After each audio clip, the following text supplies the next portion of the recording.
So this morning I've got Nicola Davidson from the Success Formula joining me on the Business Spotlight. Welcome, Nicola. Hi, Brenda. Thanks for being here. So yeah, let's just start with a bit of an introduction. Tell us what the Success Formula is and does.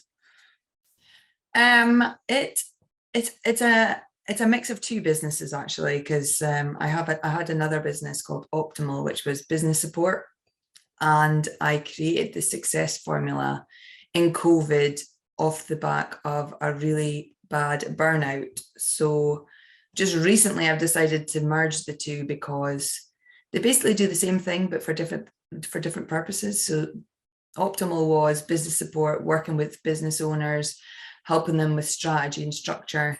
And the Success Formula is basically doing the same, but with individuals. So whether it's a business owner, whether it's a startup, an entrepreneur, it's much more looking at not just work, it's looking at your life and your stuff for yourself. So I just found that there's such a crossover of the two that I decided this year to merge them. So when you ask what this Success Formula is, it's a little bit of everything. It's helping mainly females navigate through the chaos that is juggling life, business, motherhood, all the pressures we put on ourselves, and kind of redefining what success is for you as an individual and then achieving it on your own terms. So yeah, I hope that makes sense. It does. And you've got a great term for your target market, don't you? My mummy jugglers. Yes, I love that. Yes, because as I'm coming out of that now, but as a juggling mummy, I know exactly where you're coming from. So yeah. And I mean, I feel like it's been a bit of a roller coaster because I worked with multiple businesses, family owned. So a lot of people kind of ask me, why have you gone down the route of female entrepreneurs? Why? And I was it's not just mummy jugglers anymore. It's any female entrepreneur that needs support, really. So you can't help everybody. So I feel like that's just where I'm drawn to, is working with women who've gone through what I've gone through. So yeah, but I do still really love the whole mummy jugglers terminology. It sums it up, doesn't it? It does. So you've touched on that a couple of times then, what you went through. Do you want to share with us because that's been the catalyst for the Success Formula. So do you want to share a little bit about what you went through? Yeah, I mean, it was horrendous burnout basically, and a lot of the businesses I work with are either starting to or are going through something similar. So it's really important to me to try and provide services and support to prevent that, because it's horrendous. And I'm not someone I've kind of been someone that kind of grew up happy-go-lucky, hardworking, really ambitious, and felt good under pressure. And you know, I feel like I've been very lucky through life and successful in my career, but I didn't really see all these little warning signs that were coming. And at the beginning of lockdown, just after the beginning of lockdown, I just had a complete meltdown, really, and I didn't see it coming. I was so fatigued. I wasn't sleeping. My diet was all over the place. I really disconnected from everybody. I was losing passion for my business, and honestly, I was like a couple of months before that, I thought I was doing brilliantly. So the Success Formula kind of came from seeing that what I thought was working towards success wasn't actually success that I wanted. It was just all this pressure I was putting on myself and trying to be everything for everybody and trying to build a business and a networking organization and renovating a house and raising 2 kids. There was just all this stuff, and helping all these people in COVID who were really struggling. And I thought I was nailing it. And then I just completely crashed, and it just made me really rethink everything that I was doing, what actually meant something to me, what I was passionate about, what I was wasting time on, where my energy was getting drained, just everything really, really honed in on what my actual vision is. And me being me, because I'm a complete geek, I created this kind of system around it. And it just was this amazing self-discovery journey that I went on. And I then decided I wanted to share it with other people and get others involved. And it's just kind of grown from there, really. So it's like taking my business strategist, my planning, my structure, self-management, all these tools that I have, and then adding in this experience that crippled me and putting the two together and making it into a kind of formula to stop people to get the good stuff and without getting the bad. Does that make sense? I love it. I love it. Because, you know, as a business coach, I see people that are really struggling just in the same way. And yeah, we want to get in there and stop them from getting to the point that where you were. Yeah. Yeah.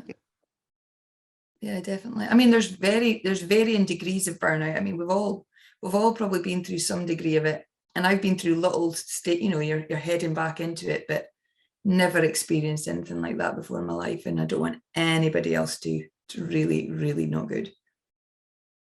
And knowing you're such a strong person, and yeah, so bubbly and whatever, it's hard to comprehend for me that you've been there, because I've not known you through that just afterwards. And I guess we see that with anyone who gets it. It's just evidence that anyone could go through that. And 100%.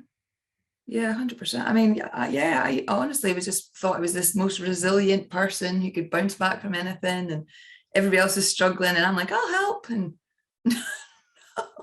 there's a boundary. There has to be a boundary. So yeah.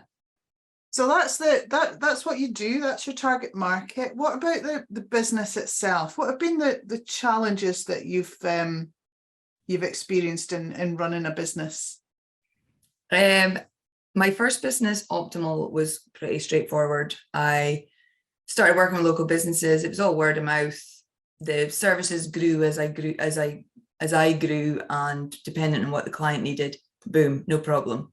The success formula has been a completely different ballgame.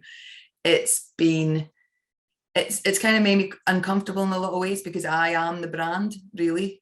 And understanding that and how I portray myself to others, and my messaging and the marketing that's involved, and it's a whole different ballgame, and it's been such a learning curve. And I've pushed through some doors, and I've trialed this, and I've tested this, and I've been on so many courses and everything, and it's been such a learning curve, but I've loved every minute of it. So I feel like I'm now finally getting this success formula in a place where I'm super proud of what it is and what it could be.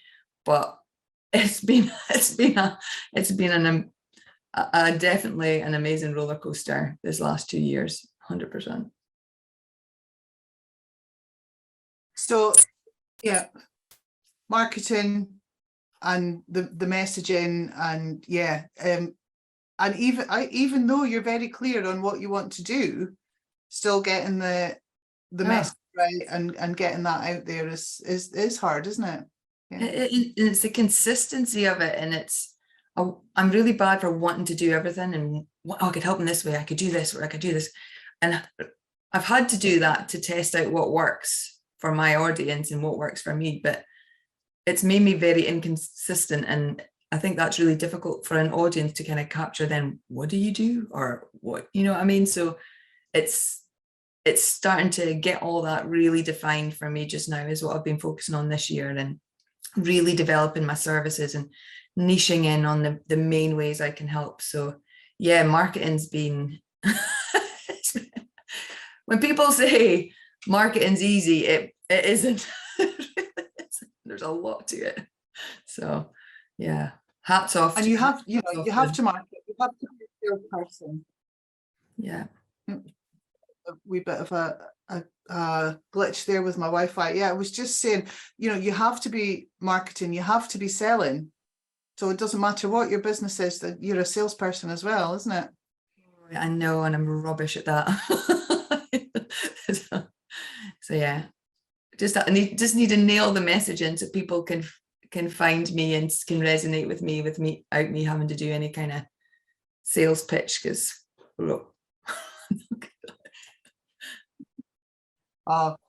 we could go down the route. I could start coaching you on that, but I won't at the moment. Let's move on to your aspirations for the company in the next 5 years. Oh, I've got so many exciting things coming, actually. I'm away to launch a new membership. It's the academy's been completely renovated, and it's going to be this collaborative space where women can come and I'll help them create their own success roadmap, and there'll be an accountability club, and there'll be strategy sessions and focus sessions, so that we're getting really clear on your vision. We're helping you redefine what success means to you, but then you're not just getting chucked out there to do it. You're actually then supported the whole way through the ups, the downs, the self-doubt. And there's loads of things about systems and structure and self-management, and I'm really, really excited about it. I've got events, I've got a retreat coming up in November, I do like a quarterly success brunch, and I've just had a mid-year event. So again, I've kind of structured this calendar of events so I can do some face-to-face stuff as well, because I love working with people face-to-face. And then there's the one-to-one support when that's not enough.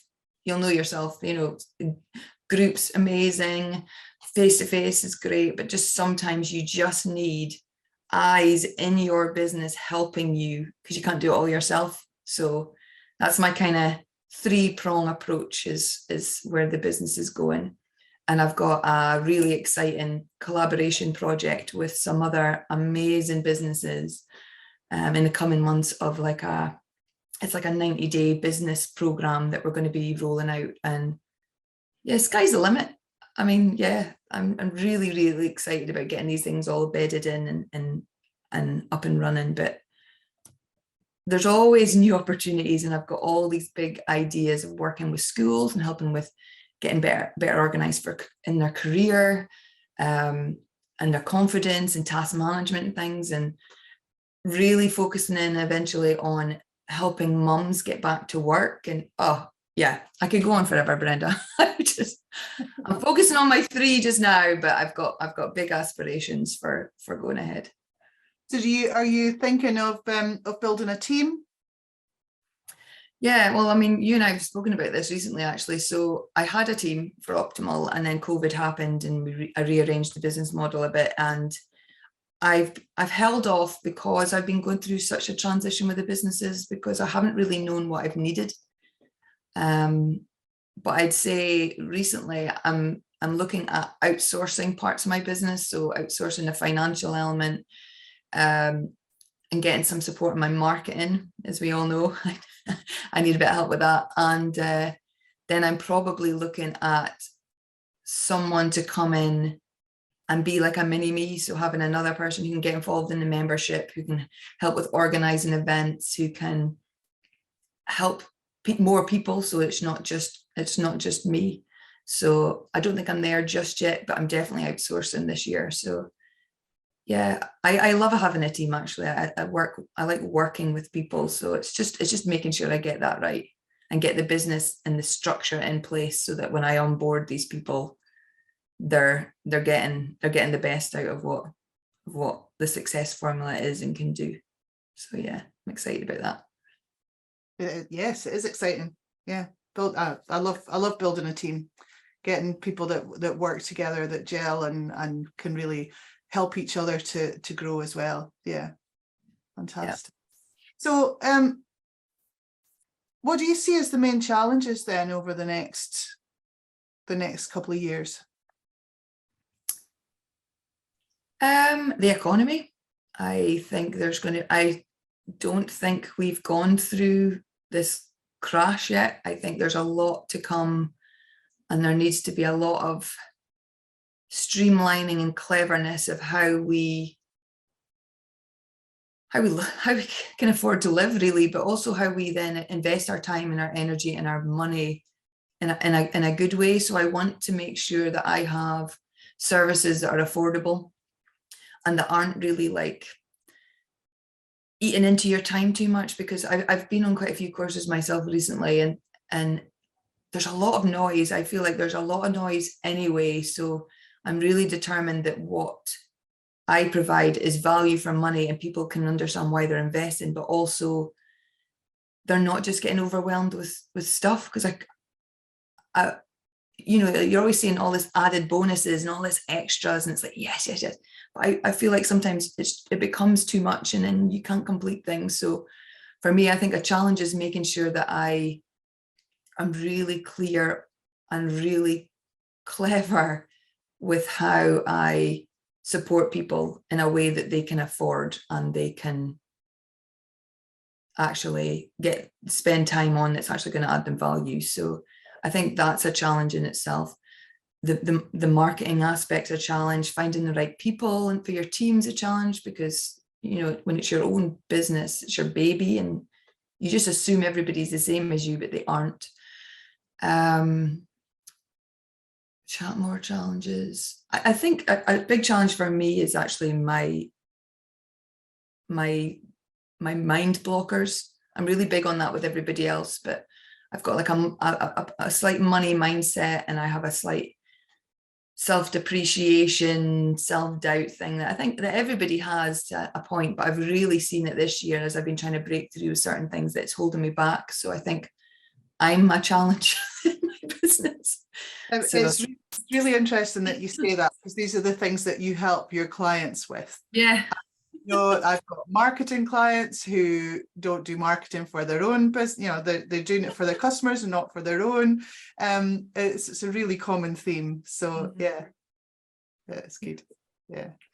Has time management been a problem for you? Because I know that you're a mummy juggler. So I think I'm actually, when I'm in the zone, I'm flying. Like I'm really good at time management. I have a really clear routine. I have really real structure and systems, but anybody that knows me also knows I could be a chaotic mess. so I think it's making sure I keep that balance. I need to make sure that I practice what I preach, and I have all these tools and I have all these systems, and I just need to make sure I keep to them, because when you get busy, and I'm always saying this to clients, when you get busy, they're the first things that slip. Your self-care, your structure, your discipline, all those things kind of fly out the window because you're reactive and you're firefighting and you're just doing what needs to get done. And we all do that. It doesn't matter how structured you are, how disciplined you are, you have moments of that. And I'd say the beginning this year was pretty tough, actually. There was quite a few personal things going on and it was pretty tough, and they all slipped. So I'm really conscious of building that back up again. So time management in general, but there are times, and it's something that I'm very, very conscious of. So I'm gonna my last question to you then is, what's the best advice you would have given to the 18-year-old you? Oh man.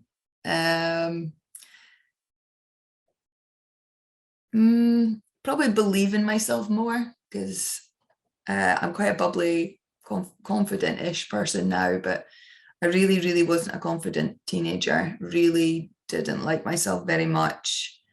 I mean, I laugh. I do presentations, speeches, workshops, hold events, networking and all this sort of stuff now, but I used to get called little tomato head all the time at school because I go so red and stammer, and I couldn't look at people in the eye, and I couldn't stand up and do talks. And I just wish I could go back and be like, you're going to do amazing things. Like, stop beating yourself up. So yeah, I think it took me a bit of time. University was great for me. I really built my confidence. Working in hospitality was great for me. I had really supportive family and friends and things, and I just eventually came out of my shell. But yeah, I think if I could just go back, and I think of all those kids at school nowadays with the things that they're going through, and you're just like, I promise you it's going to get better. Like, don't be so hard on yourself and beat yourself up. And yeah. Give myself a good shake, I think. It's brilliant. I didn't ask the question for the purpose, but you did say you're looking to get into schools and help young people as well. So yeah, that's I'm running out of time, Nicola. I could talk to you all day. I probably have done and will do again. But yeah, thank you so much for sharing your story and sharing the what you do. And you know, you've pretty much evidenced some of your expertise there as well. So yeah, thank you very much for being on the Business Spotlight. Well, thank you for having me. I'm much appreciated. It's been amazing.